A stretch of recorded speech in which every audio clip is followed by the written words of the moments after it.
mas não sei o que está acontecendo essa semana que está difícil. Gravando.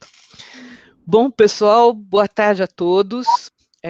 Eu vou solicitar que todos, né, deixem a câmera, o microfone desligados, né? Depois, quando a gente abrir para perguntas, para comentários, aí vocês podem abrir tanto a câmera quanto o microfone, ou também colocar a pergunta ou comentário no chat, tá bom? Eu vou apresentar a Cristina Dotto Ortega. Cristina está com a gente hoje. Cristina, muito obrigada por você vir aqui falar um pouquinho desse tema, né, que é um tema de interesse de vários alunos, né, vários profissionais que pesquisam essa temática. Muito obrigada de você estar aqui conosco hoje. E a Cristina, então, vai fazer uma palestra sobre as ações de mediação documentária, estudos sobre organização da informação como ato de responsabilidade social. Eu vou falar um pouquinho do currículo da Cristina, bem resumido, para vocês terem uma ideia.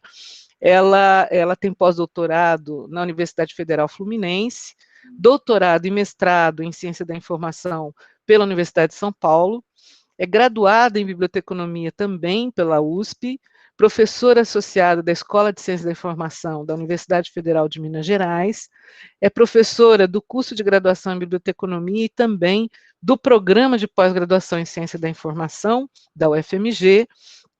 Ela coordena o grupo de pesquisa Fundamentos Teóricos, Metodológicos e Históricos da Organização da Informação, coordena o projeto de extensão Jornada de Relatos e Debates da Prática Bibliotecária. Ela foi coordenadora adjunta, né, do GT1, Estudos Históricos e Epistemológicos da Ciência da Informação, no ano de 2019. Foi membro do grupo Tema da USP de 2014 a 2017.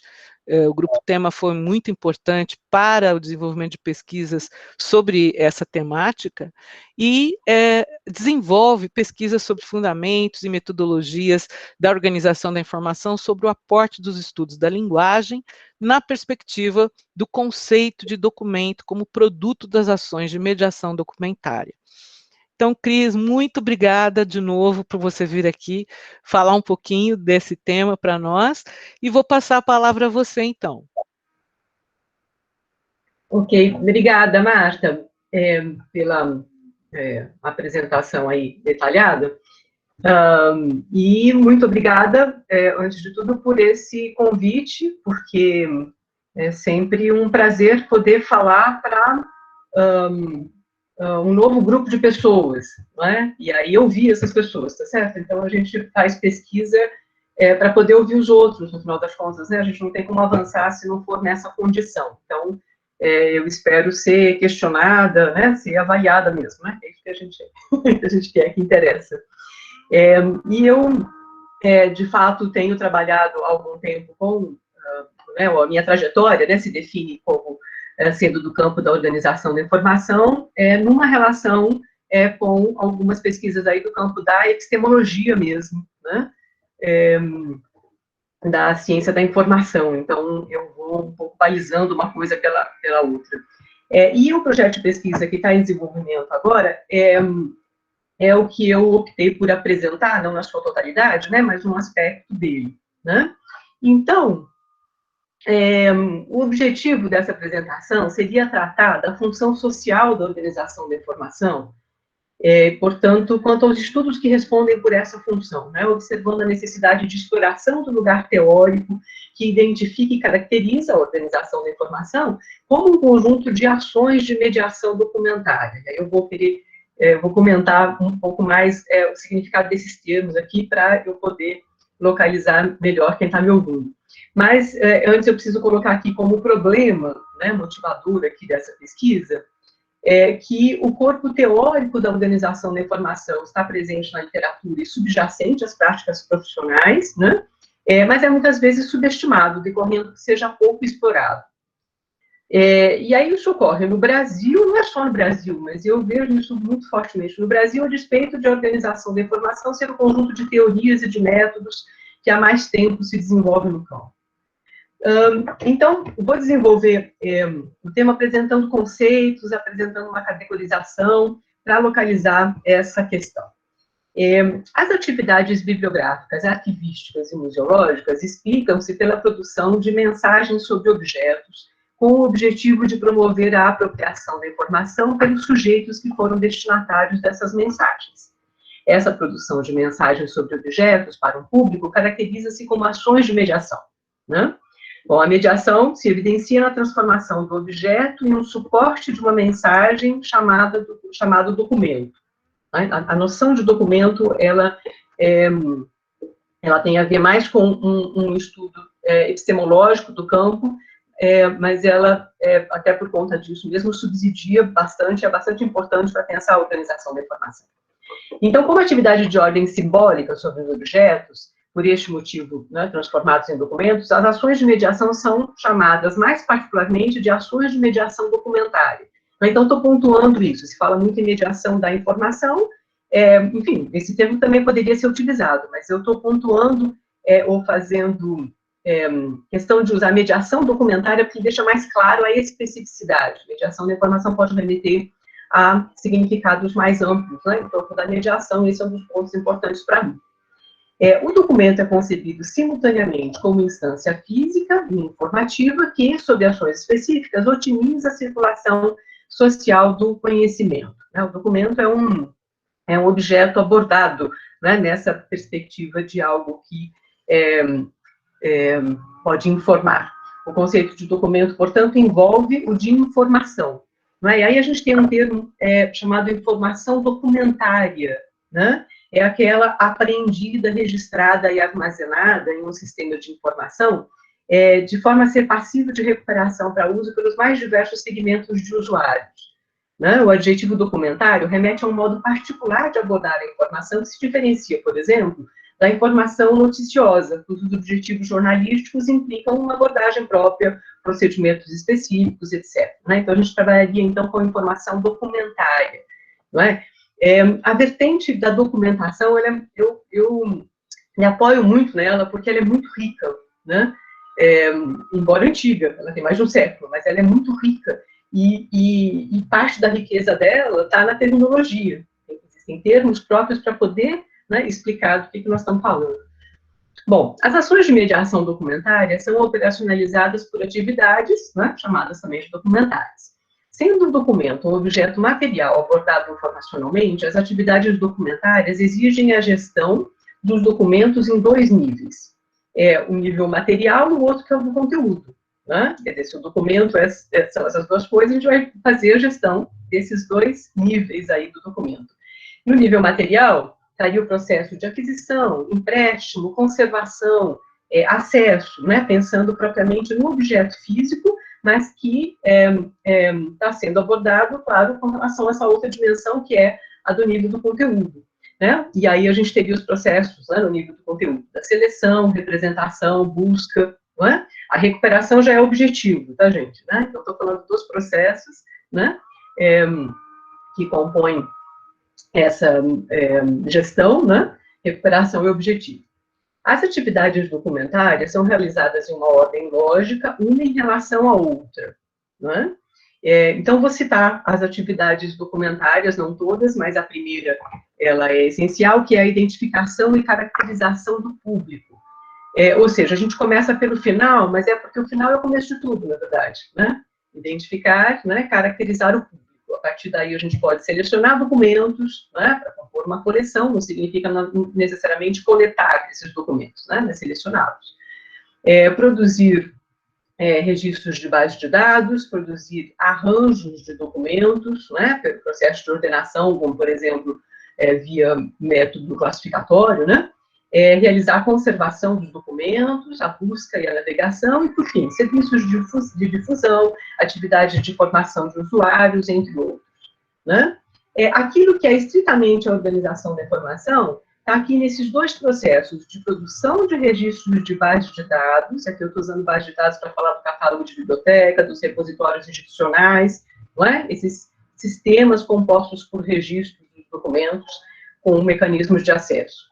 E o outro processo de organização da informação é o da produção de arranjos, não é? Que vai desde a ordenação dos documentos no espaço de uma biblioteca, até fazer isso na internet, ou seja, com documentos eletrônicos, né, onde a gente, então, navega por esses documentos, não é? Essa é a questão do arranjo, né, um outro modo de trabalhar sobre os documentos, que se faz, então, desde que a atividade da organização da informação, né, vem sendo realizada. Bom, além das atividades documentárias, é desejável a realização de ações de sensibilização para a formação de públicos, que, a depender dos espaços, ocorrem na forma de atividades como saraus, feiras de livros, outros, não é? Então, várias atividades podem não ser específicas, né, dessa atuação sobre documentos, mas fazem essa sensibilização, né, e aqui eu estou falando num caso particular, né, que eu ocorreria em bibliotecas públicas ou escolares, a gente vai falando de um público especializado, o movimento seria outro. A especificidade do campo relaciona-se à intenção, portanto, de construir registros que possam ser informativos, não é? Vejam que eu estou falando do campo como um todo ainda, não estou só falando de organização da informação, mas é justamente para tentar dar a dimensão, né, de uma coisa dentro da outra. Então, diz que a especificidade do campo relaciona-se à intenção de construir registros que possam ser informativos. Esses registros são elaborados por meio de procedimentos metodológicos específicos, com o fim de otimizar a possibilidade de uso e, portanto, a possibilidade de interpretação, caracterizando-se, portanto, como produtos que conduzem à função social do campo de circulação do documento. Então, produzir registros, né, que vão potencialmente, né, cumprir essa função de circulação do conhecimento. As ações de mediação documentária seriam, portanto, o eixo do campo, certo? Então, eu estou fazendo essa elaboração, que obviamente não é só minha, não é? Mas lembrando que essas ações são aquelas relativas a todas as atividades sobre documentos frente a um público, não é? Então, o público que vai se fazendo sobre o documento, produzindo significados que são, portanto, realizados em função dos próprios documentos e dos públicos, né, que são abordados, né, num certo contexto. Então, essas são as ações de mediação documentária e essas ações seriam o objeto do campo, né, aquilo que o torna singular. Sendo assim, as ações de mediação documentária são o objeto, então não a informação, tá? Quer dizer, vários campos trabalham com a informação. Estou falando aqui de uma abordagem específica sobre informação. Isso para mim é um ponto importante também, tá, gente? Não é? Porque o nome ciência da informação, ele acaba enganando um pouquinho, não é? Porque aí a gente estaria falando de toda e qualquer informação, sobre toda e qualquer perspectiva, e isso tem nos enrolado um pouquinho, né? Porque aí a gente não consegue propriamente fazer uma abordagem que seja específica, que nos permita, portanto, avançar. Já o objetivo do campo é o de criar condições para a apropriação da informação. Então, a partir daquele objeto, que é o da mediação, né, eu estaria criando condições para a apropriação da informação. Essa posição exige reflexão epistemológica, digna da complexidade e da relevância social das práticas profissionais correspondentes e que faça jus ao avanço do conhecimento já realizado. Mediação refere-se à intervenção. Interessante isso, se a gente pegar um dicionário de língua portuguesa, né, quer dizer, que não é um dicionário especializado, está lá falando em intervenção, não é? Começou-se a usar a palavra mediação em biblioteconomia para, talvez, dar uma ênfase maior à atividade do bibliotecário, né, relevar essa atividade do bibliotecário, e, de algum modo, ela acabou tendo o seu sentido diminuído, né, como se o bibliotecário fosse um sujeito que servisse de ponte, né, entre um inventário de documentos e a pessoa que quer o documento, e ele faria essa passagem, né, mas mediação refere-se à intervenção, isso é muito sério, né, decorrendo disso, né, portanto, que os processos que as realizam incluem a compreensão dos elementos envolvidos, os documentos, como foram produzidos, né, qual é o sentido deles, suas condições, portanto, de produção e usos públicos. Em termos contextuais, compreender e desenvolver o eixo das ações de mediação documentária demanda estudar suas motivações, não é? Então, muitas das pessoas que fizeram curso de biblioteconomia, como foi o meu caso, eu estudei na década de 90, né, mas era muito comum, né, quer dizer, pelo menos olhando para trás, eu tenho a impressão que a gente estudava como se a biblioteca já estivesse lá. Ela sempre esteve lá e é só ir lá trabalhar naquele lugar. Né? Não estou nem querendo diminuir o curso que eu fiz, mas efetivamente são questões que a gente precisaria trabalhar melhor, né? Ou eventualmente até consegue trabalhar. Como é que essa biblioteca foi construída? Por que ela foi construída? Né?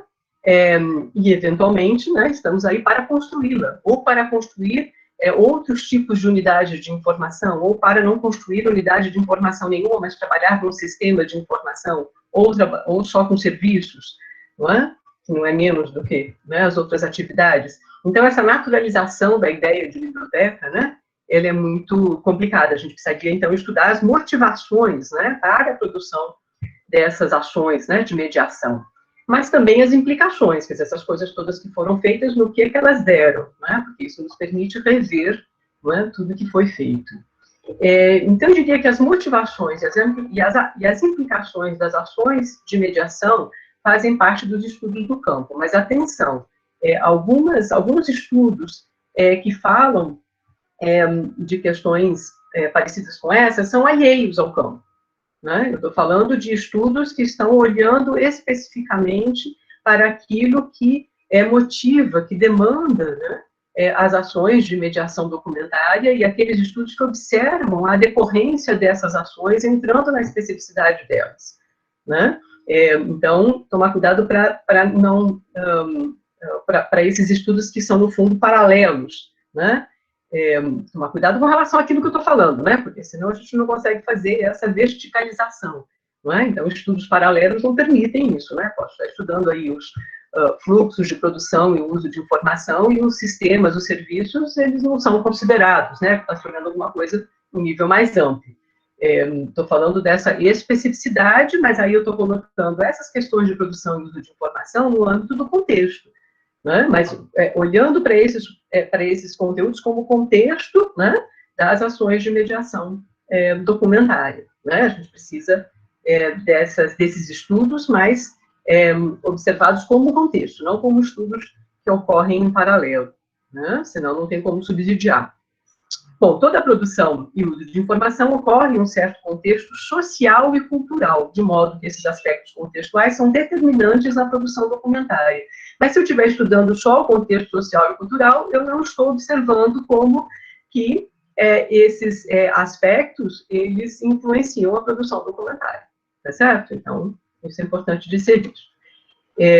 Bom, então, antes de começar a falar propriamente de organização da informação, tem aqui uma questão que eu não posso deixar de falar, que é a noção de usuário, que é essencial para pensar a área como um todo e, obviamente, a organização da informação. É um conceito relevante e que me parece mais do que necessário discutir. Né? O usuário, né, compõe a terminologia do campo, é o termo mais amplamente adotado. Ele é usado para contemplar as pessoas que usam os serviços de informação ou que se pretende que usem esses serviços, né? Ou seja, a gente estaria falando, então, de usuários reais ou usuários potenciais, né? Um caso ou outro. Já o termo público ou público-alvo, né, remete ao destino, aquilo que é destino da concepção, elaboração e oferta das atividades documentárias. Então, o público é termo adequado para falar da pessoa ou grupo de pessoas que é destinatário das ações de mediação documentária. Isso faz toda a diferença, não é?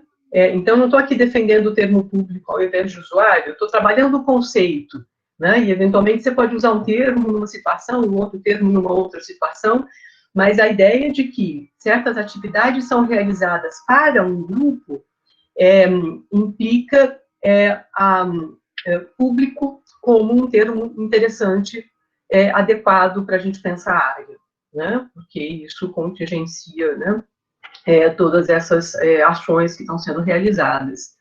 Então, de qualquer modo, trata-se de uma pessoa ou grupo de pessoas que é identificado por estar envolvido em alguma atividade, entre todas aquelas que os seres humanos realizam, motivo pelo qual representam uma comunidade discursiva, pois possuem linguagem e interesses comuns, ou seja, eu preciso olhar para essas pessoas desenvolvendo certas atividades, todas as atividades, não estou falando só das atividades profissionais, né, certo? As atividades de lazer, todas elas.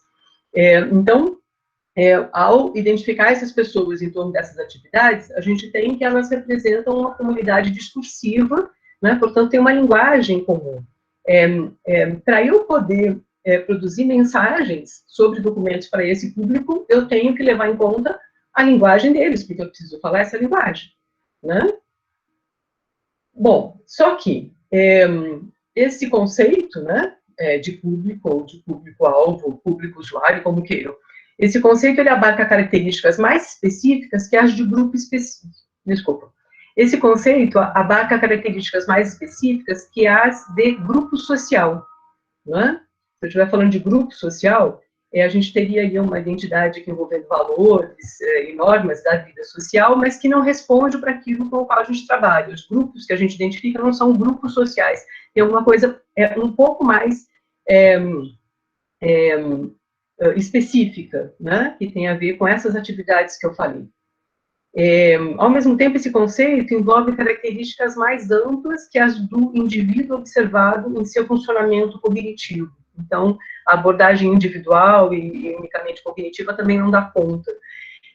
E isso é importante em tempos de reiteração dos chamados paradigmas cognitivo e paradigma social, né? A gente pensar bem o que eles significam, né? Lembrando, então, e aí eu estou fazendo uma crítica, né, de que esses paradigmas foram propostos como paradigmas aí por um autor, e eles estão sendo repetidos continuamente como fundamentos do campo. A gente precisaria olhar com um pouquinho mais de cuidado com isso, até para ver melhor o que foi que o autor disse, né?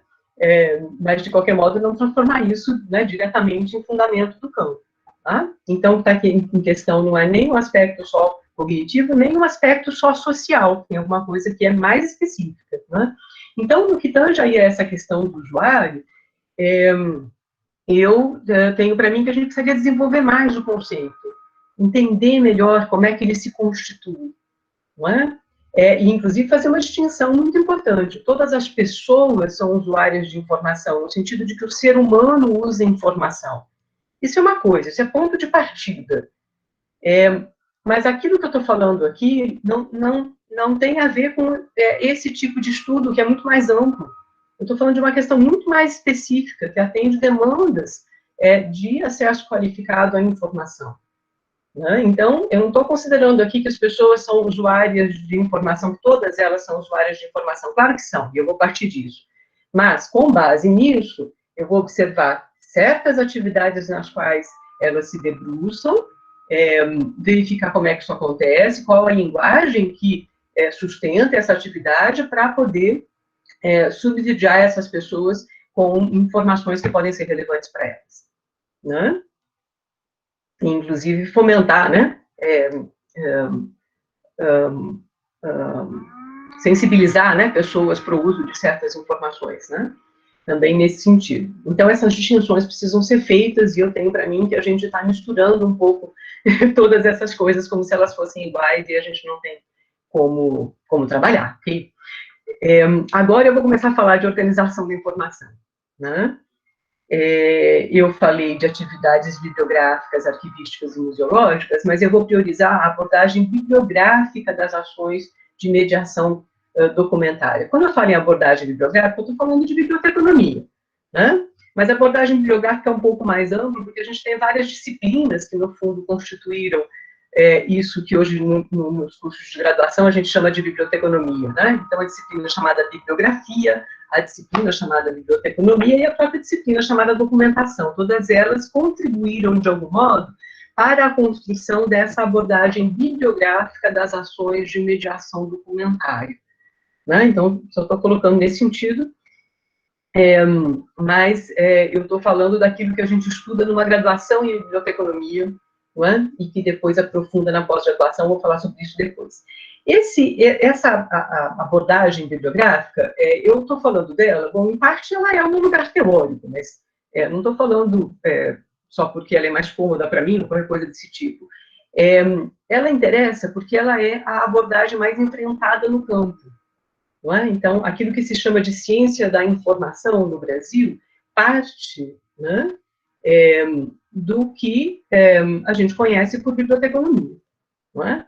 Quando eu dou disciplina no programa de pós-graduação, né, da UFMG, eu recebo alunos diversos, né, trabalham com temas bastante diversos, mas no que tange a isso que é mais específico que eu estou falando, alguns alunos trabalham com abordagem bibliográfica, outros com abordagem arquivística ou com abordagem museológica, e o que eu digo para eles é o seguinte: o que é que a museologia e a arquivologia têm a ver com esse lugar onde vocês estão estudando, né? Então, conhecer a construção do campo da ciência da informação é essencial para quem está trabalhando, fazendo uma pesquisa, né, em ciência da informação.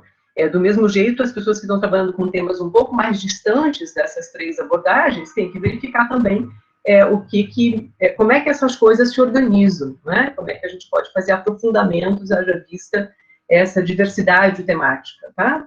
Essa é uma coisa importante da gente problematizar. Vou falar mais sobre isso.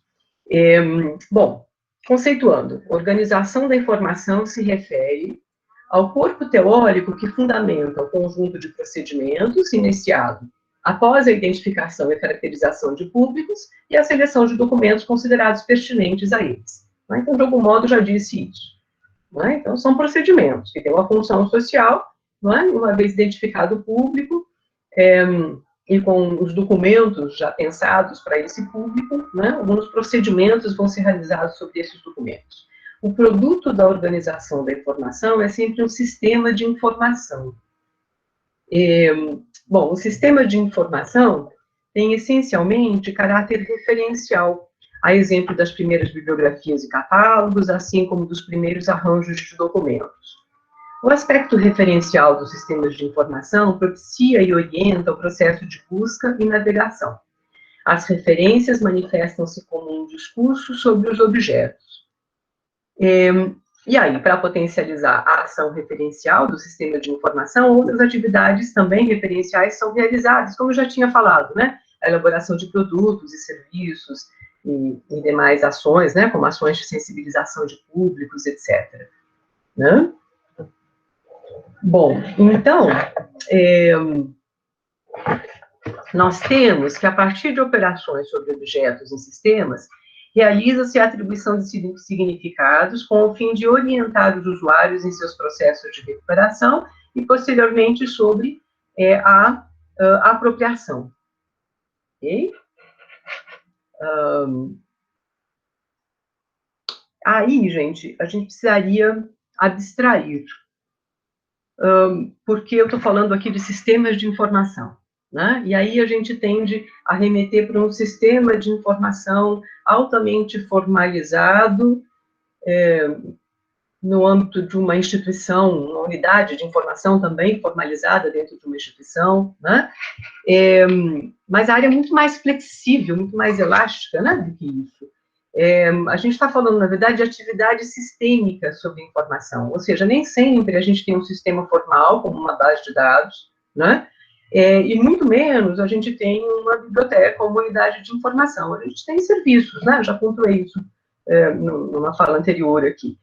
Então, o serviço de informação, ele é uma atividade sistêmica sobre a informação, né? Ele seleciona conteúdos, ele organiza esses conteúdos categorizando, etc. Né? Então, a gente precisaria ampliar um pouquinho a compreensão do trabalho sobre informação, fazendo essas abstrações, essas generalizações, mas sem sair do campo, que é onde a gente mais tem problema, né? Onde a gente mais erra, eu diria, né? E a gente começa a se perder naquilo que não é específico, né? Então, vocês viram que eu comecei falando que o problema maior aqui que me motiva para essa pesquisa é a subestimação do conhecimento em organização da informação, não é? Então, me preocupa a gente olhar um pouquinho mais para esse conhecimento produzido. Bom, então, esse problema, né, que foi colocado inicialmente, de subestimação desse conhecimento sobre organização da informação, ele exige explicitar, ou seja, desenvolver a fundamentação, uma fundamentação da organização da informação.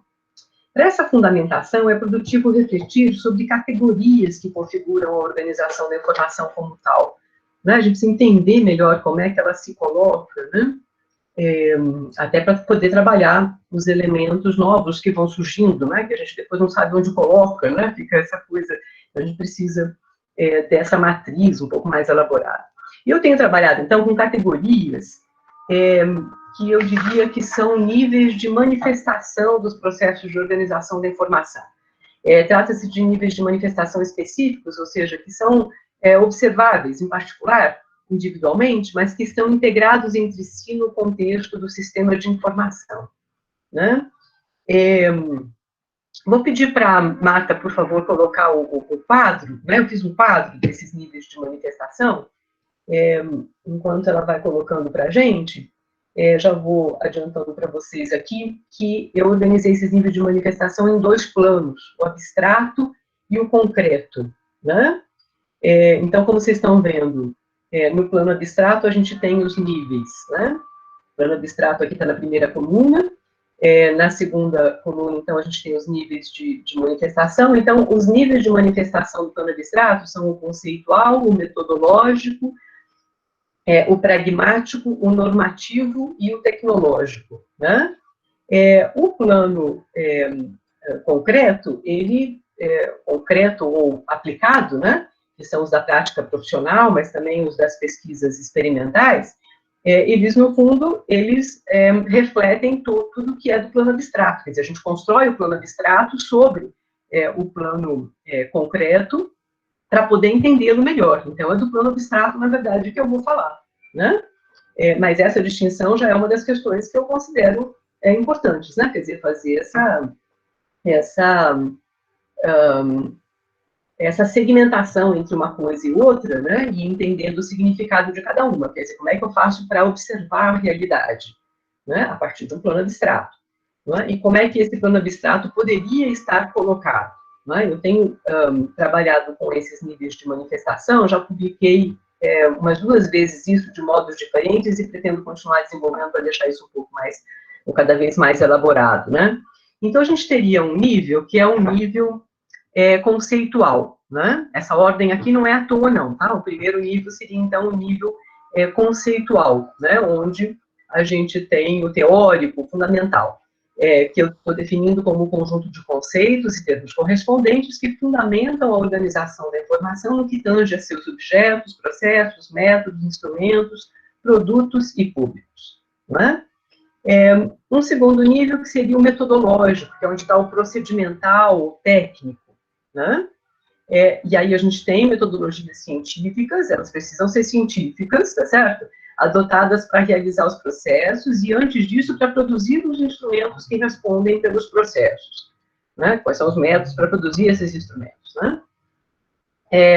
Depois, o nível pragmático ou contextual, ele estaria composto por parâmetros que permitem elaborar processos e instrumentos aderentes à linguagem das comunidades discursivas que conformam o público destinatário no contexto de fatores sociais e culturais condicionados institucionalmente, né? Então, aqui para reforçar que a gente não está olhando, a gente não tem como olhar para grupos sociais nessa perspectiva de como eles se organizam em função de certos valores em comuns, etc. A gente está olhando para certas atividades que eles realizam, que, em geral, se fazem a partir de certas instituições, nem sempre uma instituição pessoa jurídica, por exemplo, né? Mas, algumas vezes, você também não tem uma instituição propriamente dita, né? Mas são pessoas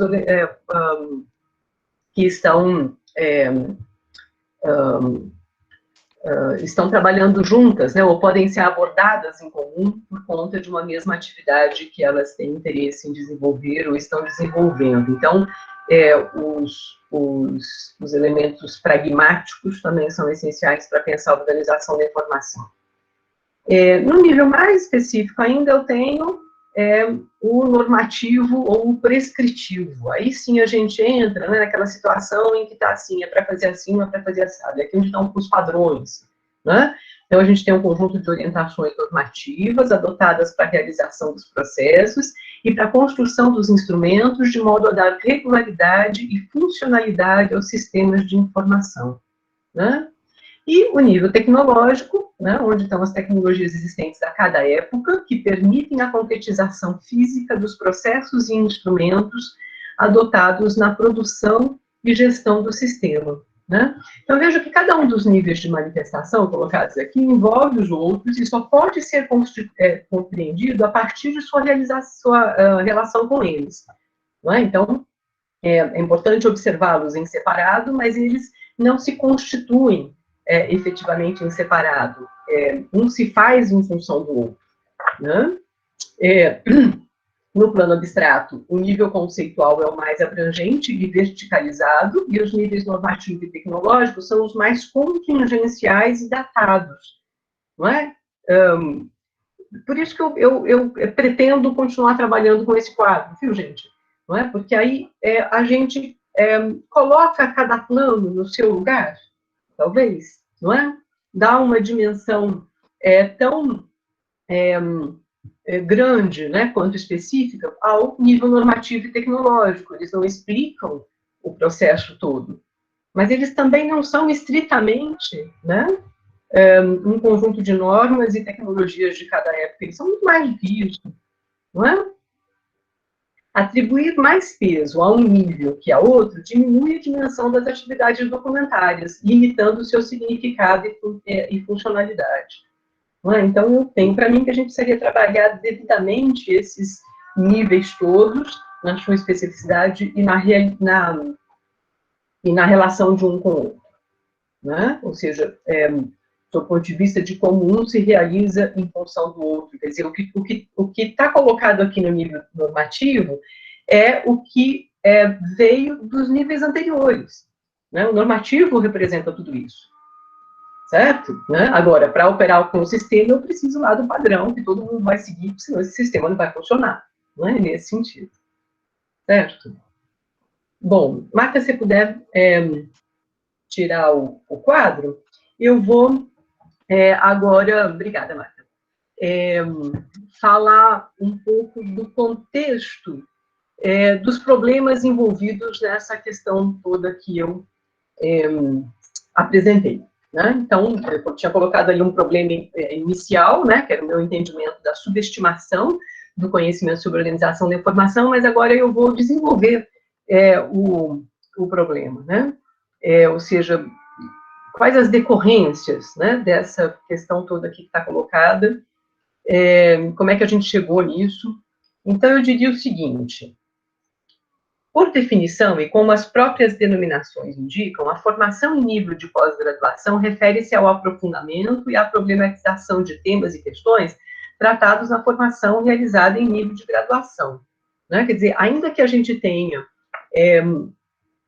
ainda que mais de um curso de graduação possa constituir um curso de pós-graduação, o que a gente tem, efetivamente, na graduação, um conhecimento do campo como um todo, e na pós-graduação, uma verticalização. Essa é a função da pós-graduação. Por isso que eu estava falando da definição. Desculpa, por isso que eu estava falando da denominação. Por que é pós-graduação? Né?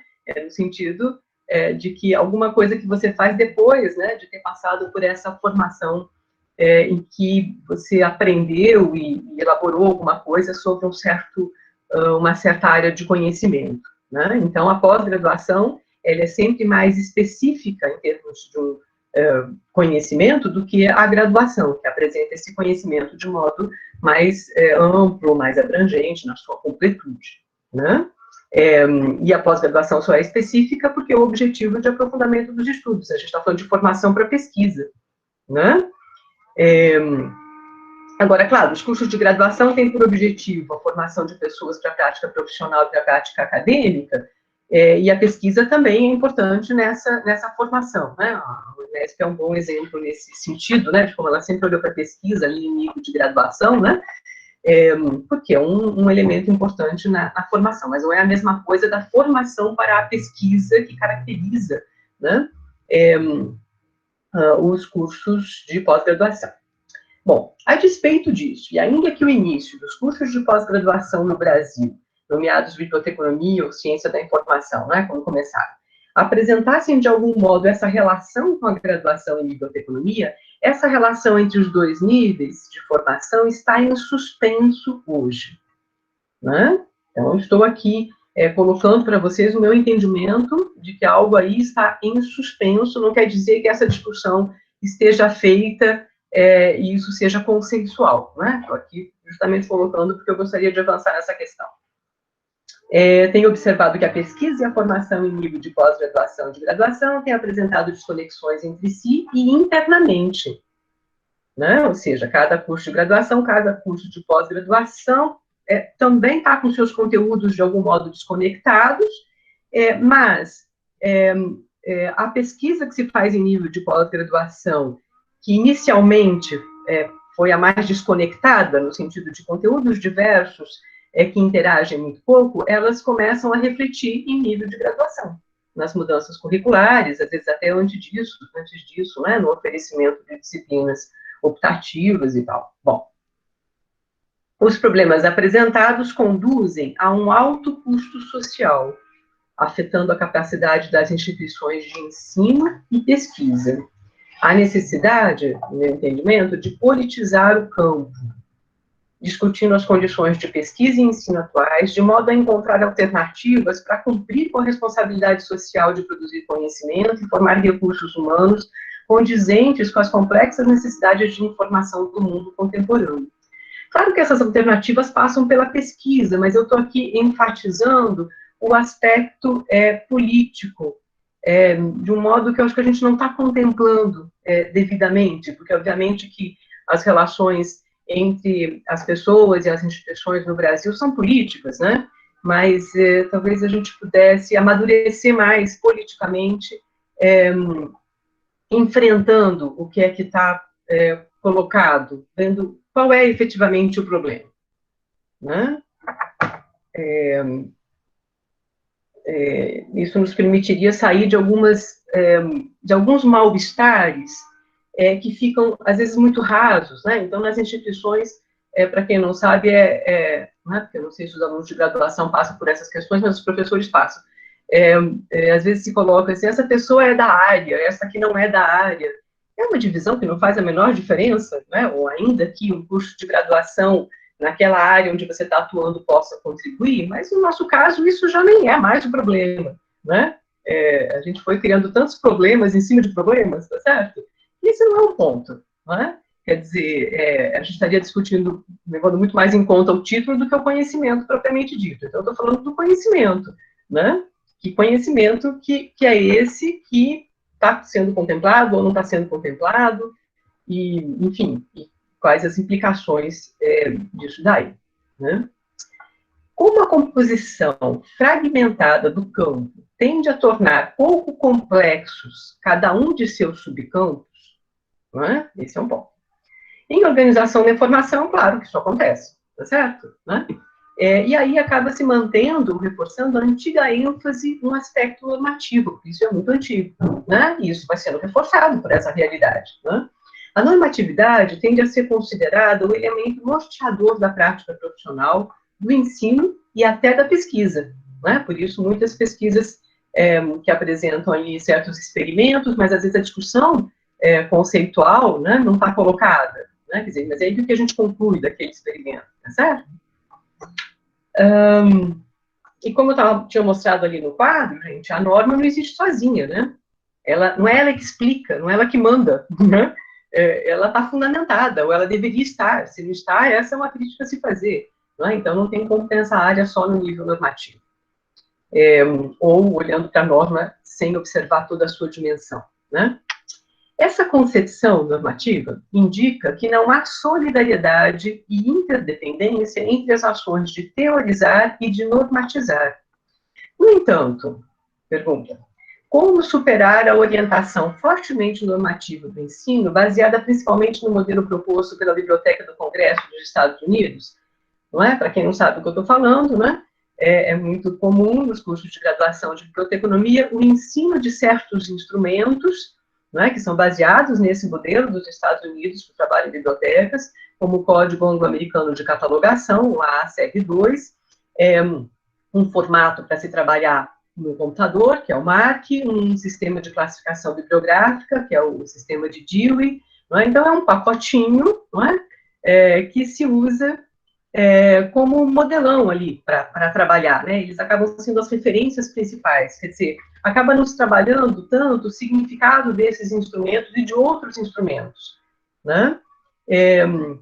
De certo modo, é mais fácil porque a gente fica no nível do concreto, né? Esses instrumentos são instrumentos concretos. A gente não está falando, por exemplo, de tipologias de instrumentos, nesse caso, né? Sistemas de classificação bibliográfica. O que são sistemas de classificação bibliográfica? Não, a gente entra direto na CDD, que é um sistema de classificação bibliográfica, que tem essa estrutura, então você faz assim, faz assado. Né? Então, a gente não abstrai, né?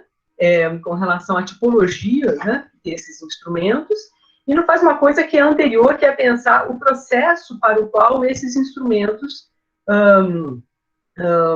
ou o processo que esses instrumentos contemplam. Não é? Então, cada tipo de instrumento é um tipo de instrumento porque responde, né, ou permite realizar um certo processo. Não é? Então, essa distinção também é importante. Então, a gente começa, na verdade, no nível do processo. Não é? Só assim a gente conseguiria lidar com a realidade que vai se aparecendo, que vai aparecendo a cada dia, né, de novos instrumentos, né, o que a gente faz com essa parafernália toda? A gente precisa ter referências para falar sobre essas coisas, né, em vez de só ir encampando, né, a gente vai encampando porque a gente quer ser, a gente quer estar em dia, né, com a inovação, a gente vai encampando, mas não sabe como trabalhar, né, com esses instrumentos, como categorizar, como falar sobre eles, né. Bom, então, agora, de certo modo, houve um deslocamento da ênfase à normatividade para uma ênfase às tecnologias eletrônicas. A gente quase que substituiu uma coisa pela outra, né? Não vejo muita vantagem, tá, gente? Estou justamente fazendo a crítica aqui. A tecnologia, no entanto, é elemento intrínseco do campo, portanto, anterior à tecnologia eletrônica. Mais que isso, os recursos tecnológicos de cada época, em função de seu estágio de desenvolvimento, limitam as aplicações possíveis. Então, eu tenho para mim que a tecnologia é sempre uma limitação, porque depende da tecnologia de cada época, ao contrário do discurso que se coloca de que o profissional bibliotecário deve correr atrás da tecnologia, senão ele vai perder o barco, né? E por aí vai. Bom, a tecnologia molda, mas não determina os processos que são dependentes da maturidade metodológica do campo, não é? Então, o processo, né, é o que conta. Nesse sentido, a tecnologia que se tem para utilizar, ela é sempre uma limitação perto daquilo que se poderia fazer com esse processo. É só olhar para trás para a gente ver isso, né, de como já foi mais difícil, né, trabalhar com organização da informação com tecnologias mais limitadas. Pergunta: que compreensão do campo é possível caso limitada às contingências da tecnologia eletrônica? Quer dizer, como explicar o campo dessa forma, né?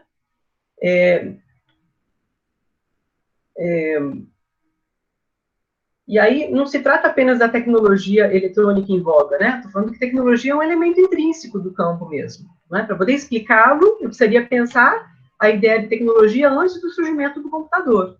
Né? Pensar, observar, né, que os processos se realizam com algum tipo de tecnologia. Né? No entanto, eu tenho visto uma tentativa de explicar o campo a partir da tecnologia eletrônica, não é nem só a tecnologia eletrônica, mas a tecnologia eletrônica deste momento. Né? E aí acontece uma coisa interessante, na organização de currículos e de eventos também, a gente tem que estruturas de representação da informação realizadas em meio eletrônico seriam relativas ao âmbito da tecnologia. Então, tem essa divisão, né? Enquanto outras estruturas de representação da informação desenvolvidas com o uso de tecnologias analógicas, ou mesmo com o uso de tecnologias eletrônicas mais antigas, essas pertenceriam ao âmbito da organização da informação. A gente tem uma divisão falsa, que não funciona. Isso acontece em curso de graduação, a gente vê no nosso evento científico, de algum modo, assim, né? Quer dizer, o que caracteriza, né, o GT, onde acontece a organização da informação, onde isso é discutido, e o que caracteriza o GT, onde se discute tecnologia? Por que uma pesquisa está num lado e não está na outra? Né? Isso precisa ser observado, quer dizer, não adianta a gente ficar só todo ano indo lá apresentar o trabalho onde a gente acha que vai o trabalho vai passar, né? Tem isso aqui passa, aqui não passa, e vai lá e apresenta. Essa discussão, ela é mais importante do que a apresentação sistemática de trabalho ou não, né? Em curso de graduação, isso fica bem complicado, e eu já vi, em termos do processo de formação, situações muito delicadas, onde os alunos vão confundindo, né, aquilo que é da organização da informação ou não, em função de ser algo antigo, ou mais antigo, e aquilo que é recente, né, a gente tem algumas situações muito complicadas, porque se faz um divisor de águas entre o que é o mundo eletrônico e o que não é. Então, se perde, na verdade, né, uma parte significativa da história do campo que permitiria entender a realidade atual, né? Bom, aí, mais perguntas aqui também, mas agora é sobre a questão da gestão. Quais são as implicações da adoção de processos e estratégias de gestão que não se articulam aos serviços bibliográficos, mas antes ao campo da gestão das organizações? Eu estou colocando aqui um problema relativo ao lugar teórico. Eu tenho essa questão para mim, sabe? Porque, no fundo, se a gente não tiver desenvolvido cada parte, cada subcampo do campo, um em relação ao outro, a gente tem que os campos ficam diminuídos, eles não se desenvolvem. Quer dizer, não dá para trabalhar a organização da informação sem pensar no desenvolvimento dos aspectos tecnológicos, no desenvolvimento dos aspectos da gestão, e por aí vai, né? Ele não anda, a organização não anda, a organização da informação fica devendo, né? Então, eu estou falando uma questão mesmo de lugar teórico, não é? Porque, nesse caso, a gente teve mesmo um deslocamento. Eu já fiz o levantamento dos cursos de graduação de biblioteconomia, são pouquíssimos os cursos que estão trabalhando a gestão sob o ponto de vista das ações de mediação documentária, ou seja, dos sistemas e dos serviços, né? Claro que, à medida que a gente pensa o ambiente organizacional, né, ou seja, a empresa, né, nesse sentido, tem uma atuação bibliotecária ali, né? Mas ela precisaria ser mais especificada, né? Porque a gente não está falando de um gestor de processos ali da empresa para dar conta da própria empresa, né? A gente está falando de subsidiar certas atividades da empresa com informação bibliográfica. Então, muitas vezes isso é colocado muito para que o bibliotecário responda por essas demandas, né, do mercado organizacional, etc., mas a gente tem, em grande medida, nesse caso, sistemas administrativos, né, ou seja, sistemas arquivísticos, ao invés de sistemas bibliográficos, né? E aí, nesse sentido, às vezes nem o conhecimento arquivístico é propriamente reconhecido, né? Quer dizer, fica faltando... não sei se eu estou sendo clara, né? Quer dizer, a gente está falando de um trabalho no âmbito das organizações, onde o profissional bibliotecário estaria presente, mas o que a gente observa é que os processos, sob o ponto de vista das ações de mediação documentária, são processos arquivísticos, né? Porque tem ali a gestão de documentos correntes, né, que permitem a tomada de decisão, não, enfim. Mas eles não são enfrentados como processos arquivísticos. Então, isso que eu falo de um problema em cima do outro, né? Tem hora que a gente já não enxerga mais. Eu estou tentando aqui ver se é isso mesmo, né, gente? Então, fica aqui para vocês avaliarem. E aí, eu penso que seria o caso de explorar a distinção tipológica entre sistemas bibliográficos e arquivísticos e a relação próxima entre eles, que é comum acontecer em organizações empresariais. O arquivístico e o bibliográfico fica muito próximo. Não à toa a disciplina documentação, né, que se desenvolveu desde o começo do século XX, enfrentou isso. Os centros de documentação dentro das empresas estava olhando muito para essa interface aí, né, em trabalhar com os documentos num viés mais arquivístico, num viés mais bibliográfico, mas resolver a questão, né? Então, essa interface foi bastante trabalhada, a gente precisa olhar para isso. Mas o que acaba acontecendo é que a gente fica à falta, né, de metodologias e estratégias de gestão pertinentes, né, para realizar essas ações de mediação documentária em abordagem bibliográfica, que eu estou falando, né, embora aqui já coloquei em pauta também a questão da arquivística, né, que precisaria também ser enfrentada. Porque a gente precisa dessas metodologias, dessas estratégias para poder operar com recursos financeiros, tempos de execução, pessoal qualificado, quer dizer, conseguir gerir essas coisas todas, ir atrás dos recursos quando eles não existem, isso não é coisa pouca, né? Porque senão a gente não atinge os objetivos de apropriação da informação, né? Bom, tenho mais uns comentários aqui, vou depois caminhar para o fechamento, tá, gente? Espero que eu esteja conseguindo me fazer entender, porque eu tenho uma tendência a acelerar, né? Assim, vou falando rápido e me atrapalho. As questões apresentadas sobre organização da informação podem ser explicadas pelo recrudescimento de um pensamento dual. Algumas vezes eu chamo esse pensamento de pensamento binário. Não é? Quando eu vejo que a situação é muito séria, eu chamo de binário, porque binário, né, segundo a lógica do computador, é 0, 1, 0, 1. Mas não tem o que fazer com aquele 0, 1 em termos de elaborar alguma coisa, não tem interação. Né? Então, estou fazendo essa crítica aqui. É um pensamento presente no campo, no Brasil, há muitas décadas, né? Vem lá desde os primeiros cursos de graduação, né? Do que eles estavam buscando enfrentar, em que aspectos técnicos e aspectos sociais são colocados em relação de oposição. Não é? Eu fico me perguntando aqui por que esse discurso ele é sempre retomado, como se isso nunca tivesse acontecido. Ele não é reelaborado, ele não é pensado, ele tem sido reiterado continuamente, às vezes com uma roupagem nova. Né? Esse pensamento pode ser explicado na forma de duas correntes.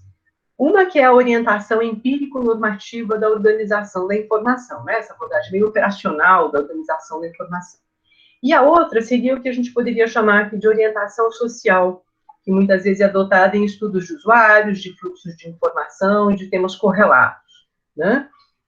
Diria que contrapor aspectos técnicos e aspectos sociais não responde pelo caráter mediador do campo. Pronto, então não adianta mais falar em mediação. Né? Ou então a gente fala em mediação do modo como tem acontecido, como eu disse, né, que a gente está pensando aqui num sujeito que passa um documento de um lado para o outro lado, né? E para isso você usaria uma tecnologia para fazer uma coisa bem inventarial, né? Mas a questão simbólica, né, que tem a ver, portanto, com informação, não está colocada, né? O Oswaldo Almeida Júnior, né, tem trabalhado, professor da Unesp, né, tem trabalhado com a mediação, foi meu professor também, tá, gente? Eu estudei na USP e o Oswaldo foi meu professor, lá na USP, quando ele trabalhava lá também, na década de 90, né? Naquela época a gente não falava tanto em mediação, ou a coisa ainda estava, né? Quer dizer, então é importante pelo menos a gente ver esse avanço, né? Se a gente põe a palavra, tem que dar um jeito de enfrentar, não é isso? E aí, no desenvolvimento dos estudos do Oswaldo, ele começou a falar em mediação implícita e mediação explícita. Né?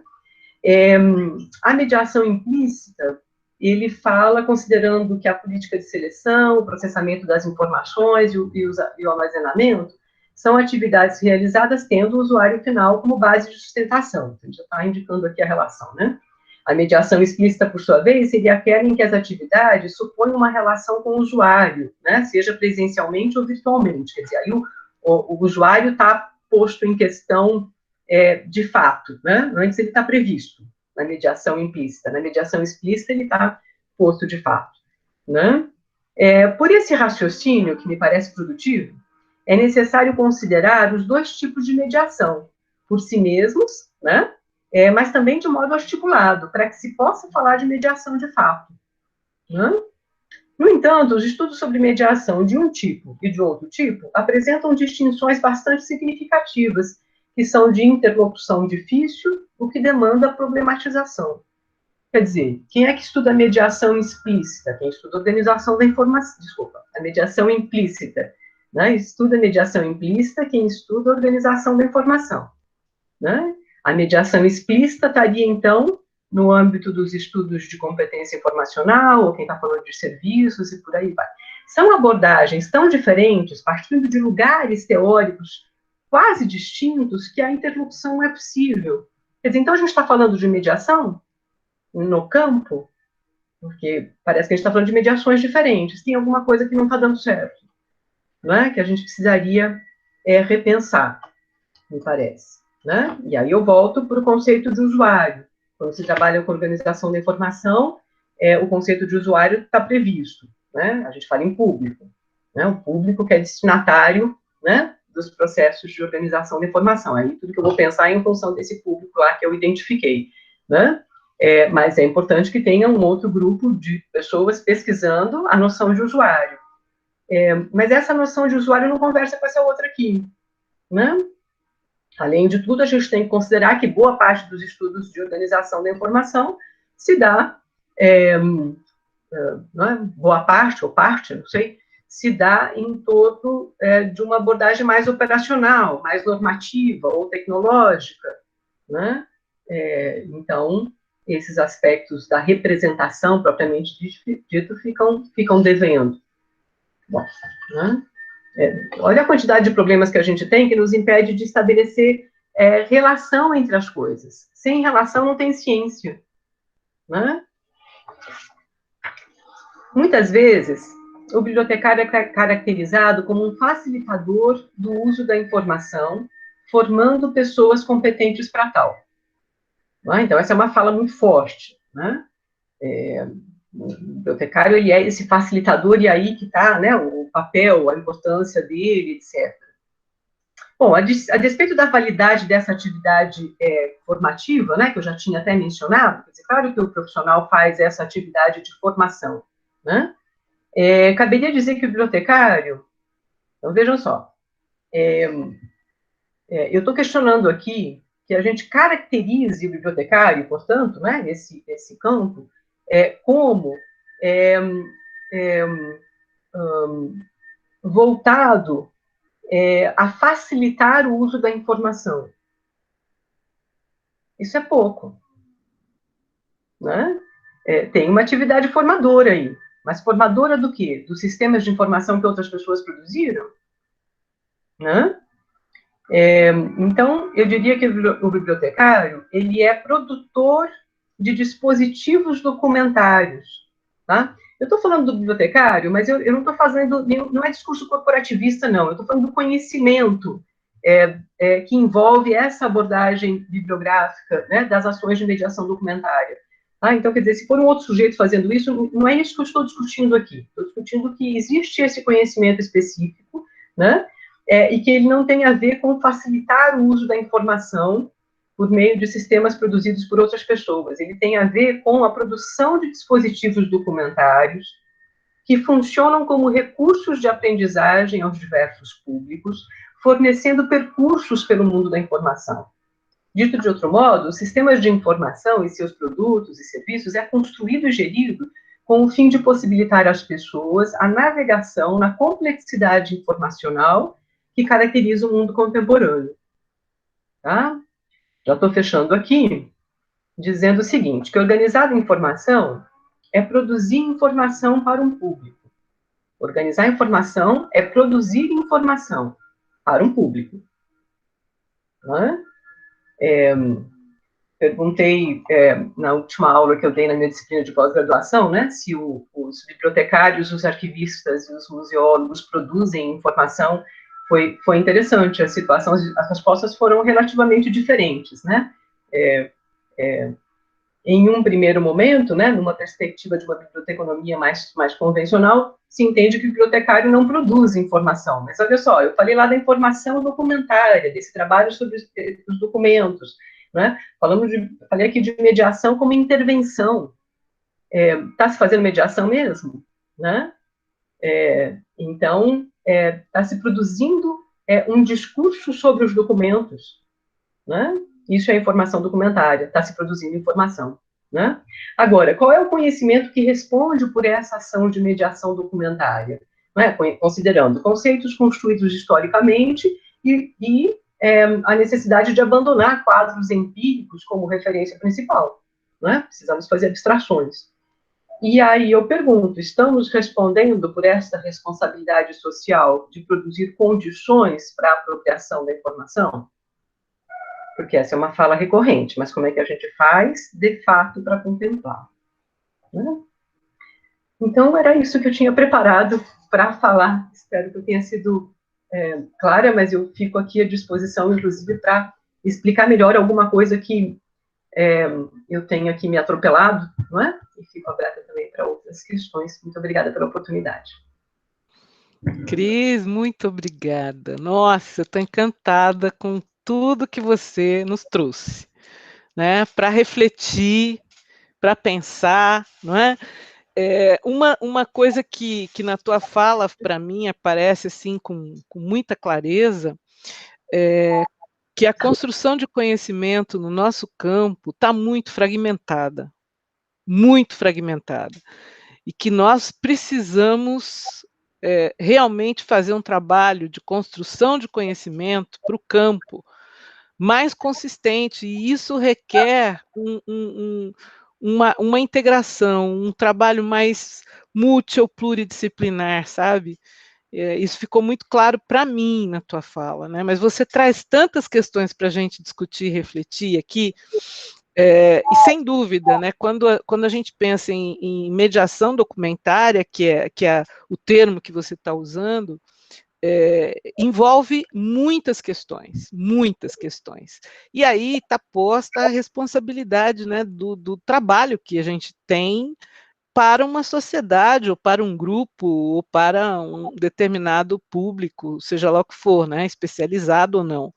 Enfim, olha, eu fiquei muito contente de você trazer todas essas questões que você está pesquisando e que você tem se debruçado aí, né, para tentar compreender melhor tudo que envolve, né, a questão da mediação documentária. Eu queria abrir aqui para o pessoal, para quem tiver perguntas ou comentários. Pessoal, pode abrir o microfone, mas coloque aqui no chat para a gente poder seguir uma ordem, né? Quem gostaria de fazer alguma pergunta para a Cris ou pedir algum esclarecimento? Fabrício, pode falar, por favor. Olá, professora Cristina. Oi, professora Marta, tudo bem? Olá. Tudo jóia, Fabrício. Maravilha. Então, professora Cristina, inicialmente eu gostaria de agradecer pela excelente palestra da senhora, foi incrível, eu gostei demais do tema. E a pergunta que eu gostaria de fazer eu direcionei os meus estudos da ciência da informação para a linha 1, que é a linha de informação e tecnologia aqui no programa de pós-graduação, que a gente tem 3 linhas. E nisso eu busco sempre aprender sobre as tecnologias da informação, sobre a computação, porque eu acredito que é uma forma muito bacana de converter muitos conhecimentos da biblioteconomia, da ciência da informação, numa ferramenta prática.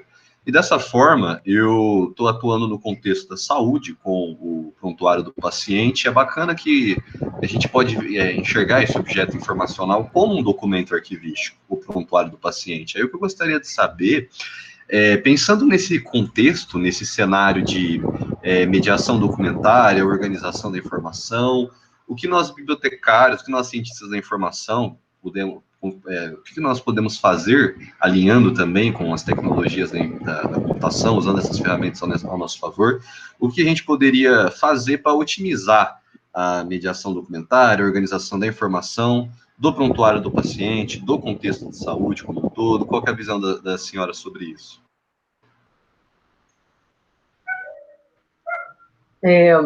Bom, então aqui uma pergunta bastante ampla, né? Mas eu queria pontuar algumas questões que foram aparecendo na sua fala, porque você vai escrever uma dissertação ou uma tese, não sei, né? A terminologia que você vai usar, ela vai fazer toda a diferença para conseguir trabalhar os conceitos, né? Então, eu vim aqui falando de organização da informação como uma das ações da mediação documentária. Portanto, né, de que lugar você está falando? Se você está trabalhando com prontuário eletrônico, muito provavelmente você está falando de organização da informação, mas eu não sei se você está mais no campo da arquivística, né, no sentido da gestão do documento, né, porque o prontuário eletrônico ele tem uma vida, né, que acontece no tempo. A arquivística tem muito a ver com isso, né? Você produz um documento que depois permite a produção do outro, que exige a produção do outro, que exige, né? Então, quero crer que você está trabalhando muito no âmbito da arquivística, quer dizer, o lugar teórico para você seria arquivística? É uma pergunta que eu estou colocando, né? Mas lembrando que o trabalho com os documentos, né, eles constituem as ações de mediação documentária, mas que a gente tem essa parte, que é o trabalho propriamente sobre os documentos, tendo em vista o público que a gente quer atingir, e uma segunda parte que é já essa relação com o público. Então, fazendo essa localização aí, né? A gente tem um problema que é difícil também da gente lidar aí, que é quando a gente trabalha com o termo biblioteconomia, de um lado, o termo ciência da informação do outro, e, portanto, haveria um bibliotecário e haveria um tal de um cientista da informação, né? Como é que a gente trabalha com essas categorias? Não é? Elas existem, de fato? Sabe? Então, pensar um pouco essa questão. Eu, particularmente, não uso o termo cientista da informação. Estou entendendo que nós usamos o termo ciência da informação para trabalhar aspectos diversos, né? Eu acho que ficaria bastante produtivo se a gente estivesse trabalhando com as ações de mediação documentária de ordem arquivística, bibliográfica e museológica. Outros estudos sobre informação, eu penso que aí a gente estaria em outros campos, né? Então, a gente tem que pensar aquilo que é de outros campos, que responde pela especificidade dessas ações de mediação documentária, né? Então, a gente poderia falar numa ciência da informação conformada desse jeito, e aí a gente teria uma consistência, digamos assim, uma coerência interna, né? Ainda assim, eu não falaria em cientista da informação, eu não vejo especificidade nesse termo, não é? Então, enfim, estou falando tudo isso porque, para pensar a relação da tecnologia com a questão da produção do prontuário eletrônico, precisa ver de que lugar teórico você está falando. Porque aí você vai ver qual é o corpo teórico, quais são as metodologias, não é? Para poder operar com isso daí, né? Sob o ponto de vista da abordagem bibliográfica, que é onde eu estudo, não é? Quanto à relação com a tecnologia, e em especial com a tecnologia eletrônica, é importante observar que a gente tem uma construção, não é, de um pensamento, digamos assim, em que aspectos em que se pensa, né, a apropriação da tecnologia para aquilo que é específico da área, ou seja, desde a produção do objeto que vai ser o documento, o seu modo de tratamento, pensando nas questões linguísticas, as possibilidades de disseminação, ou seja, desde o âmbito da gestão da biblioteca, mas também a questão da representação propriamente dita. Então, tem uma linha que trabalhou com isso de modo bastante interessante e elaborado, que é uma linha francesa, que usou a denominação informatique documentaire, se a gente traduzir, seria informática documentária, né? Onde é pensado, né, como é que a tecnologia, então, se relaciona com a área como um todo, né? Eu entendo que aí seria um modo interessante da gente pensar como se caracteriza, por exemplo, um GT de tecnologia no Enancib. A que ele remete, né, efetivamente, que não se cruza, né, com questões de outra área, né? Então, essa abordagem eu considero muito rica. Ela não é uma abordagem que hoje é predominante nos estudos, não é? Então, o que eu vejo é que várias questões que são amplamente desenvolvidas no âmbito da ciência da computação, elas adentraram o campo e, de algum modo, sem contemplar as especificidades do campo propriamente dito. Então, teria que repensar um pouquinho isso que é específico aqui, interesses, né, nós queremos contemplar, né, que interesses nós temos, né, efetivamente. Tá? Então, Fabrício, você fez uma pergunta bastante genérica, a minha questão é muito básica, assim, de qual lugar teórico você está falando, né? Eu tenho uma ideia do que você está falando, mas seria interessante fazer esse movimento que parece ele parece bobo, né, Fabrício, fazer esse, né, mas ele é essencial, De que lugar teórico você está falando, né, para poder efetivamente trabalhar e seguir e fazer as leituras, não é? Quer dizer, a gente vai se perdendo tanto no meio de tantos lugares teóricos que vão sendo apresentados como também pertencentes à ciência da informação, que a gente deixa de ser leitor competente, né? Então, não estou falando só de pós-graduando, não. Como professor é muito difícil, né? Como professor, a gente tem dificuldade até de dar aula, às vezes até de participar de reunião de departamento. Você não sabe mais o que estão falando, né?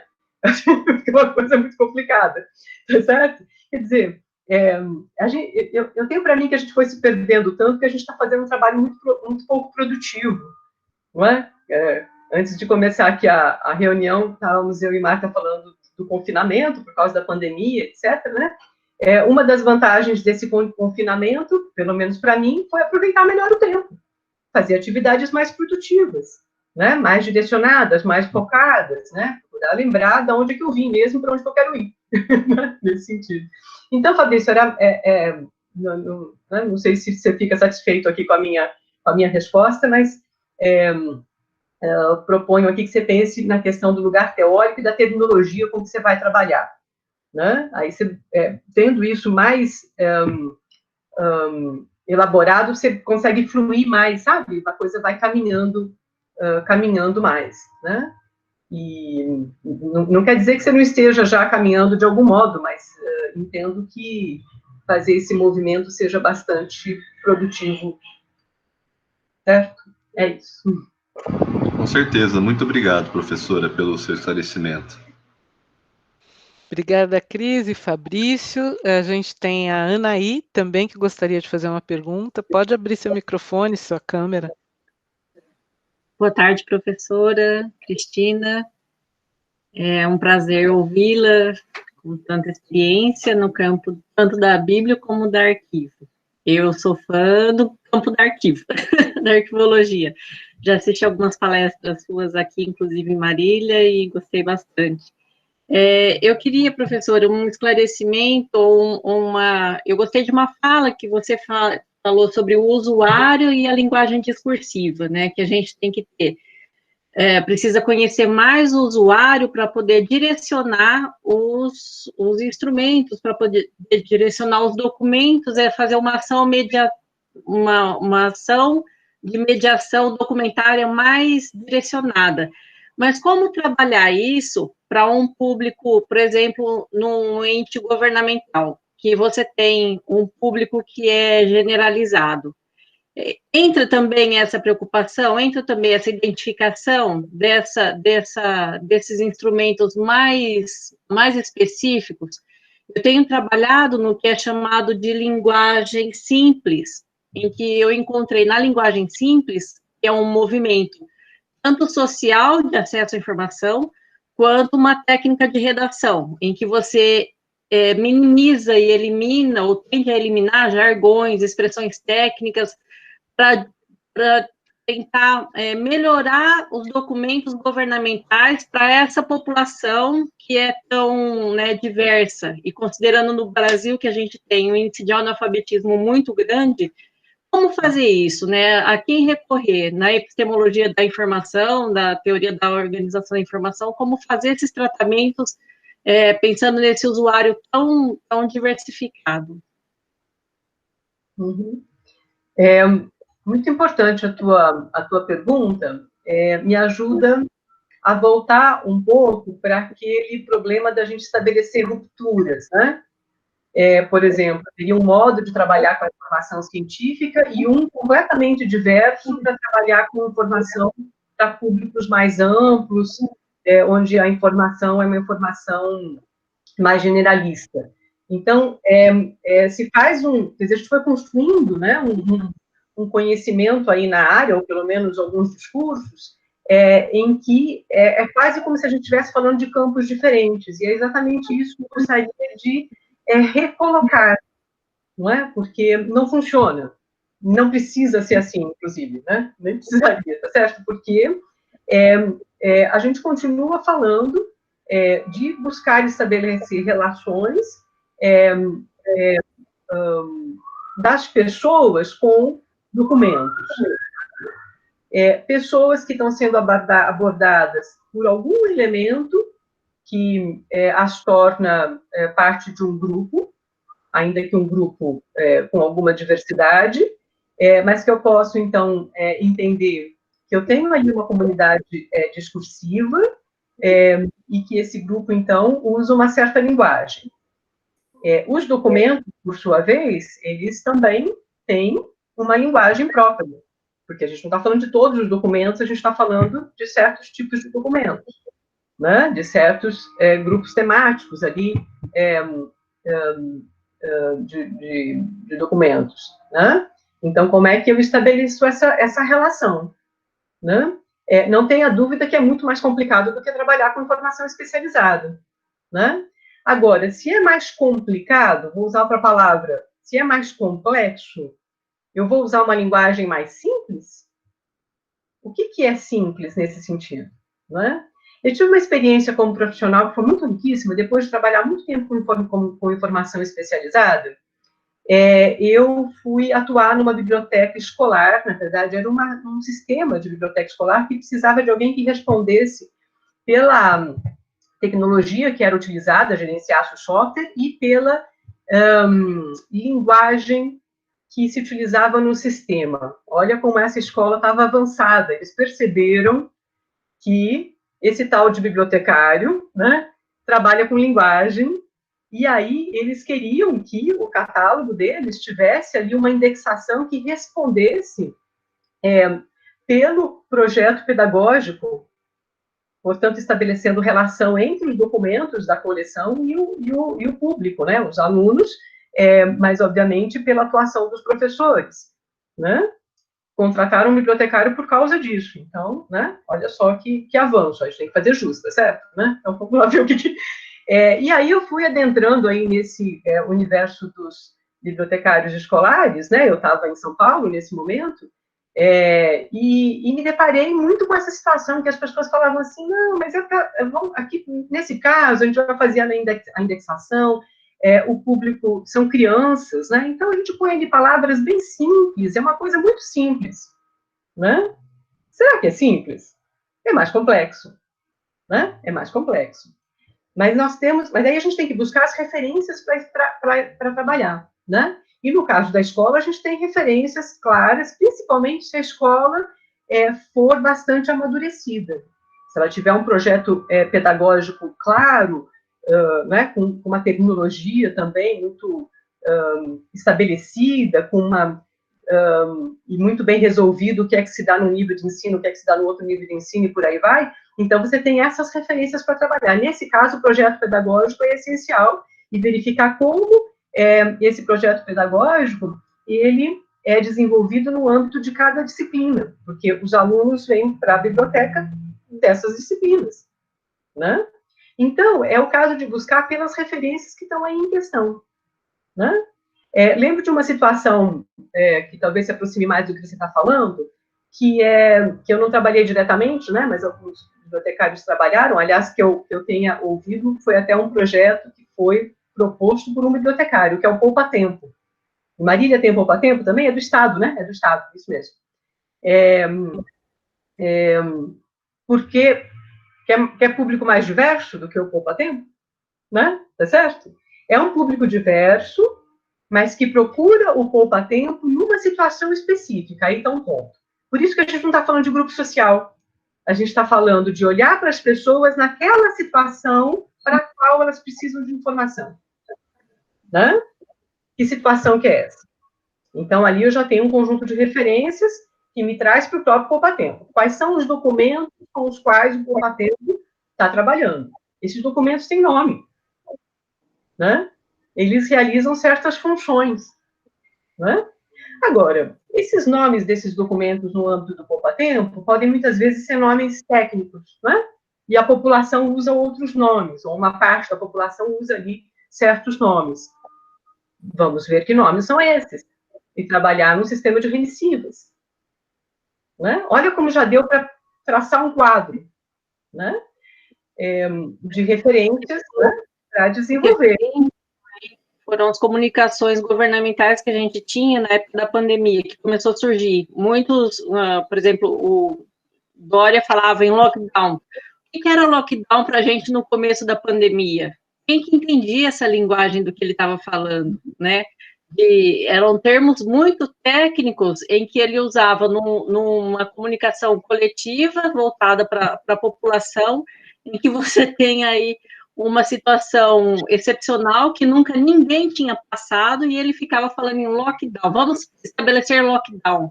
Então, é nesse sentido que a gente fica preocupado como cientista da informação, como profissional da informação, em traduzir termos, em essa preocupação em vulgarizar a comunicação, em torná-la mais palatável, né, mais acessível, porque, por exemplo, uma informação dessa pode custar vida. Aliás, muitas informações custam vida, né? É nesse sentido, professor.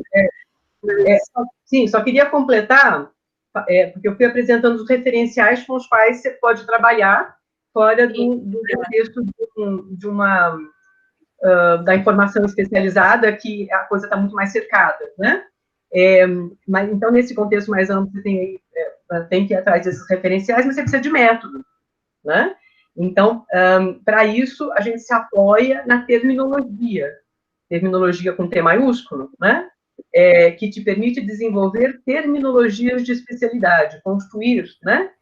Um instrumento terminológico que depois pode ser usado, né? Vai ser especificado na forma de um tesauro, né? Porque a gente não é terminólogo, tá certo? Né? Essa é uma distinção importante também, faltou todas as distinções que eu queria fazer, essa é uma importante também, nós não somos terminólogos, né? Então, se eventualmente se usa o termo organização do conhecimento, que se use, tanto organização do conhecimento como organização da informação, são termos bastante usados, por exemplo, em inglês, não há problema nenhum, não é? Mas nós não somos terminólogos, não é? Quer dizer, a gente se apoia na terminologia e junto com isso vai buscando por esses referenciais pragmáticos, né, que nos permitem, portanto, fazer jus ao conjunto dos documentos em um determinado contexto institucional para um certo público, não é? Mas com esse instrumental da tecnologia, a gente tem como trabalhar de modo menos empírico, né? Porque a área foi lidando com as palavras assim, de um jeito empírico. Com essa palavrinha aqui, mas a gente tem como fazer isso de um jeito mais consistente, a gente tem literatura para isso. Você falou que você está explorando já né, alguns aspectos aí que podem ser relevantes para você, mas é interessante, eu estou aqui já dando palpite, né, e você tem um orientador, né, claro, mas eu estou dando palpite, mas não estou falando no sentido unicamente do teu trabalho, né, mas é uma questão que, obviamente, se refere a problemáticas, né, similares, né, que acontecem, de verificar a literatura que trabalha com a terminologia, e foi apropriada para o campo, né? Não reinventa as coisas, né? Porque a gente tende a criar novos problemas quando fica inventando, vai ver o que já se escreveu, faz a crítica, fala assim, agora eu vou trabalhar a partir daqui, né? Então, isso é importante também. E aí, nesse caso, a gente tem bastante literatura, a despeito, né, da dificuldade de trabalhar com públicos muito diversos, né? Obrigada, muito obrigada pela contribuição, pela palestra. Obrigada, Cris, obrigada, Anaí. Mais alguém? A Jaqueline, por favor, pode abrir câmera, microfone. Boa noite, professoras. Obrigada e parabéns pela pesquisa, pela palestra, professora Cristina. Professora, mais ou menos dando continuidade na fala da amiga Anaí, por exemplo, se o pesquisador está num contexto de publicação de conjunto de dados, dentro de um contexto governamental, nesse ambiente informacional, existem documentos como apoio para público diverso, que também pode estar ali, né, de qualquer formação acadêmica, com qualquer interesse diferente, de todo diferenciado.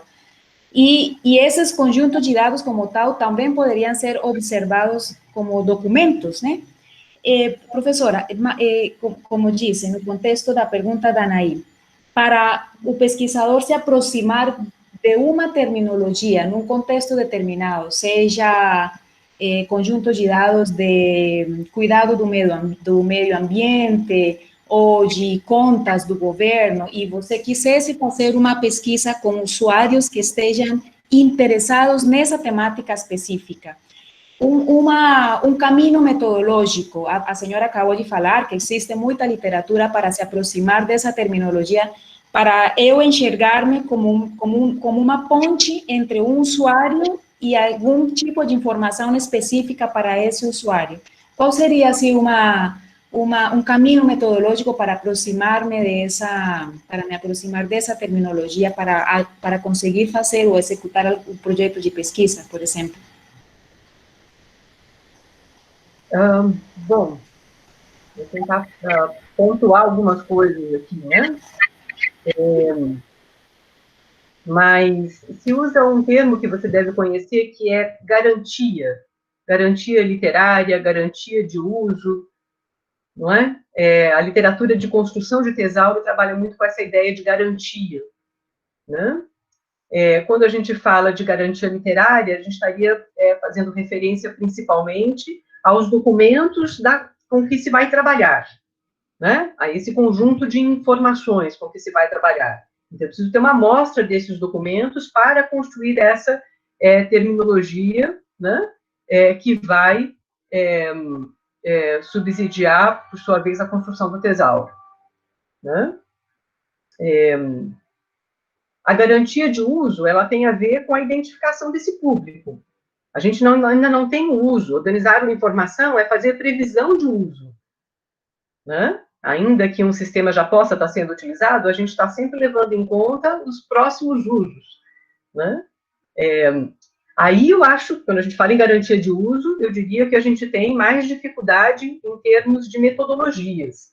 Então, eu volto para aquela questão de como é que a gente está estudando o usuário, como é que a gente faz para identificar esse usuário e aí identificar a linguagem do usuário, caracterizá-lo, não é? Quando a gente fala da informação científica, né, é mais fácil porque a gente está falando de um usuário que domina uma terminologia científica. Quanto mais especializado, mais fácil. O usuário e a terminologia ali que está registrada nos documentos, elas são muito próximas, né? Em outros casos, a gente vai tendo esse distanciamento. Então, aí, eu acho que a gente tem mais dificuldade. Como é que a gente trabalha com a garantia de uso, né? Que vai para poder obter os termos que são representativos da comunidade discursiva que está em questão, né?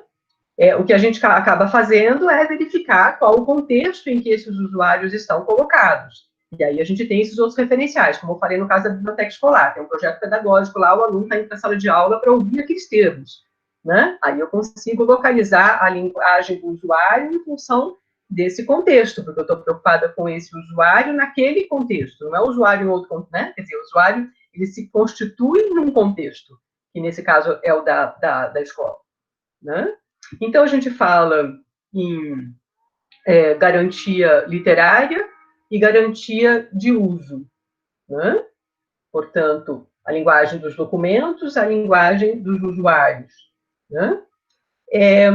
E aí a gente precisa trabalhar com a terminologia da área que está em questão. Algumas vezes se entende que essa terminologia da área estaria na própria garantia literária. Eu entendo que seja mais produtivo fazer a distinção, porque a garantia literária, se eu pensar como uma amostra do conjunto de documentos, isso tem uma cara. A outra coisa é a terminologia propriamente, aquela terminologia de especialidade que representa aquela realidade.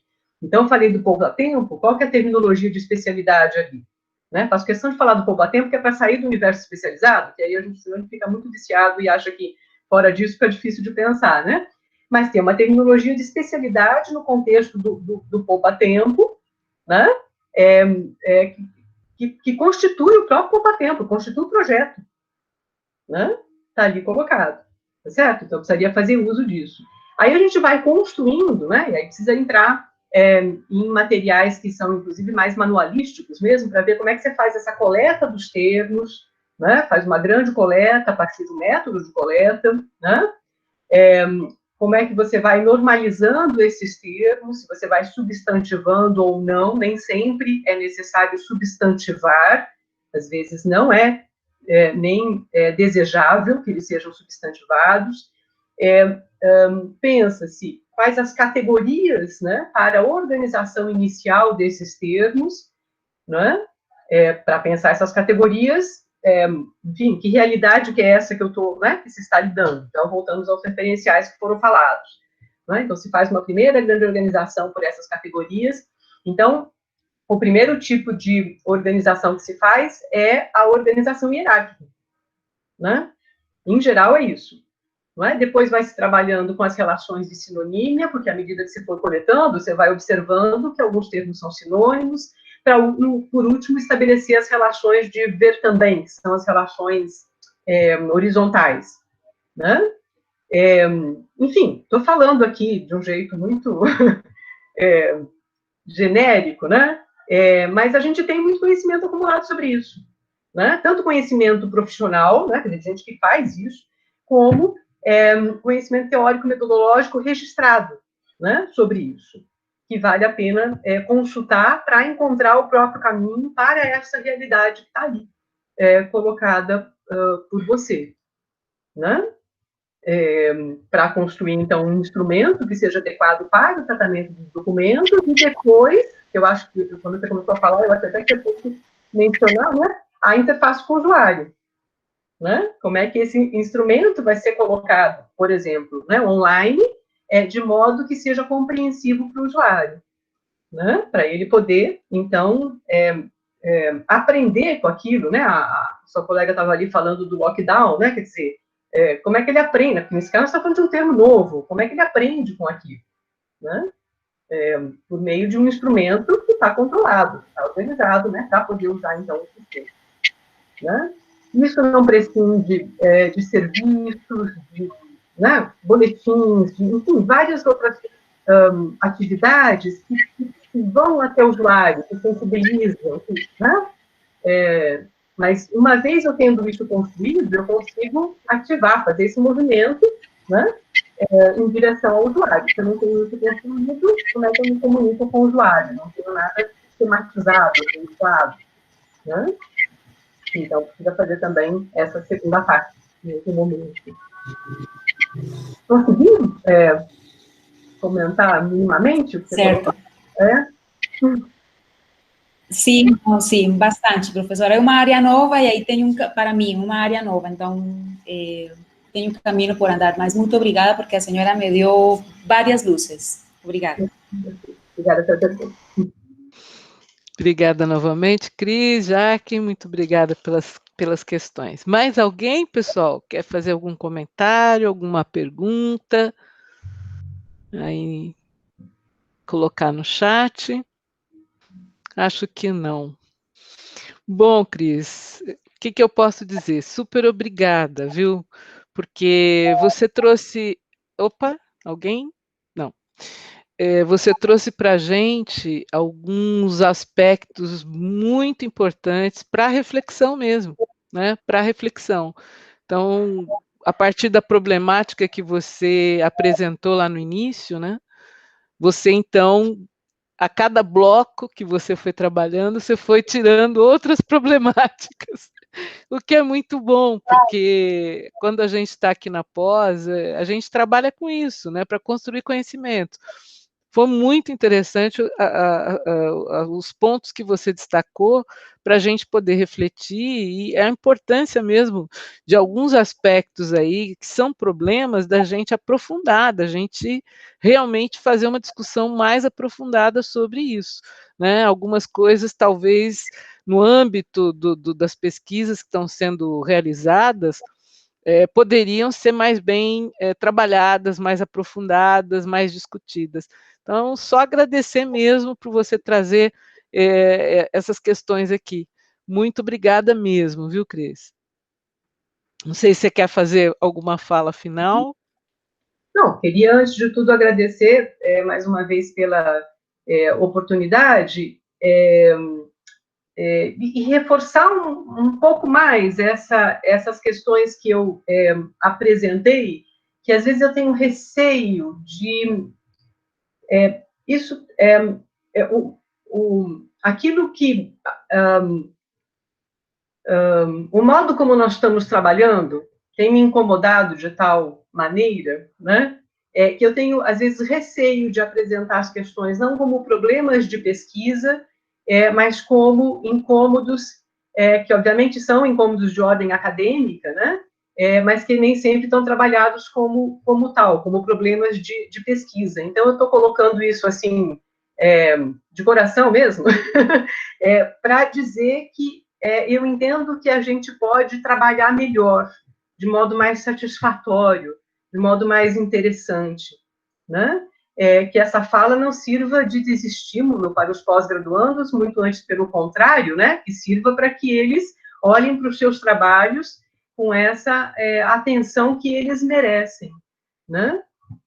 Mas estou reforçando esse incômodo, né? Porque eu acho que nós somos uma comunidade grande, muito rica, muito, né, muito interessante, cada vez mais aí com muita gente muito jovem, né? Estou achando engraçado aqui que eu falei que o Oswaldo é meu professor e eu estou dizendo do pessoal jovem. Então, o Oswaldo, nessa altura, está se sentindo ali no último degrau. Não é bem isso, tá, Oswaldo? É que nós tivemos uma mudança geracional bastante grande, assim, né? Então, eu que estou no meio do caminho aqui, eu vejo que isso, inclusive, atrapalhou um pouquinho, né? A gente vê que o Enancib perdeu muito de uma certa expertise que ele tinha, e aí tem um grupo ali bastante animado, com muita energia, um pessoal muito inteligente, etc., que está buscando recolocar a questão, né? Mas eu queria reforçar isso, né? Que a gente precisa tomar cuidado para não naturalizar a situação que a gente vive. A gente se acostuma, ou vai, né, às vezes sente algum incômodo e deixa um pouquinho de lado, mas a gente tem naturalizado muito, né? Por exemplo, naturalizado um discurso sobre ciência da informação como algo que efetivamente é fragmentado, porque é constituído por abordagens das mais diversas, que não tem a menor condição de se relacionar entre si, e esse é um discurso constituído na década de 50, 60 nos Estados Unidos, que, se vocês forem lá ler, vocês vão ver, quer dizer, a gente está repetindo a mesma coisa de 70 anos atrás, para quê? Né? Um discurso que já era complicado naquela época, né? Então, a gente é grande enquanto comunidade acadêmica, a gente trabalha muito, né, Marta? Você é uma pessoa que trabalha muito, eu também sempre trabalhei muito, e eu quero saber para que eu estou trabalhando, sabe? Então, aqui, essa coisa de confinamento é assim, a gente fica emotivo e fala tudo, mas é nesse sentido, né, de pensar, na verdade, a nossa questão, que é de ordem acadêmica, né, mas que passa por satisfação, né, por gostar do que faz, porque sabendo que a gente consegue chegar em algum lugar com isso, né? Era o que eu queria falar. Obrigada pela oportunidade, de novo. Imagina, Cris, a gente que agradece, muito obrigada mesmo, e nos vemos por aí, né? Ou no mundo, ou nesse mundo remoto, ou quem sabe, tomara que em breve, fisicamente, em loco, né? Face a face, tá bom? Um grande beijo, um abraço, se cuida, Cris. Tá, você também. Até logo, todo mundo, o Oswaldo, o Edberto, que eu conheço, os outros também. Muito obrigada pela atenção. Até uma outra oportunidade. Tchau, tchau. Até, um abraço. Tchau, tchau, tchau. Tchau, Rosângela. Tchau, até mais. Até.